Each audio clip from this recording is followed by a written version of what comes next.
হরে কৃষ্ণ। আমরা যখন ভগবানকে দীপ প্রদান করি, ভগবানের বিভিন্ন অংশে নির্দিষ্ট বিভিন্ন সংখ্যায় দীপ প্রদান করি কেন? ভগবান দামোদরকে যখন দীপ দান করা হয়, তখন ভগবানের চরণে 4 বার ঘড়ির কাঁটার দিকে দীপ দেখানো হয়। এরপর ভগবানের নাভি দেশে 2 বার দীপ দান করা হয়। তারপর ভগবানের মুখমণ্ডলে 3 বার চক্রাকারে দীপ দান করা হয়। সর্বশেষে ভগবানের সর্বাঙ্গে চক্রাকারে ঘড়ির কাঁটার দিকে দীপদান করা হয়। প্রথমে জানব চরণে 4 বার দেখানোর কারণ। ভগবানের চরণে 4 বার দেখানোর মাধ্যমে জন্ম, মৃত্যু, জরা ব্যাধি থেকে আমরা রক্ষা পাবো। এবার আমরা জানব ভগবানের নাভিদেশে 2 বার দীপ দেখানোর কারণ। ভগবানের নাভিতে 2 বার দীপ দেখানোর মাধ্যমে ব্রহ্মা এবং দেবদেবীকে দেখানো হয়। ভগবানের নাভি থেকে ব্রহ্মা আবির্ভূত হয়েছেন। এই সকল কিছুই ব্রহ্মার থেকেই সৃষ্টি হয়েছে।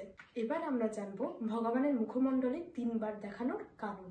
মুখমণ্ডলে 3 বার দীপদানের মাধ্যমে প্রথমত আমরা ভগবানের শ্রীমুখের প্রতি আসক্ত হব, দ্বিতীয়ত ভগবানের শ্রীরূপের প্রতি আসক্ত হব, তৃতীয়ত এই জড়জগতের থেকে আমরা বিরক্ত ও অনাসক্ত হব।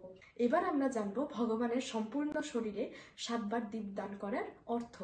পুরো শরীরে 7 বার দীপদান করার মাধ্যমে 7 জীবনের পাপ নষ্ট হয়ে যাবে এবং 7 পুরুষ উদ্ধার হবে। তাহলে এত কিছু যখন একসঙ্গে পাচ্ছি, তবে আমরা কার্তিক দামোদর মাসে ভগবানকে এমন সুন্দরভাবে দীপদান করব নাই বা কেন?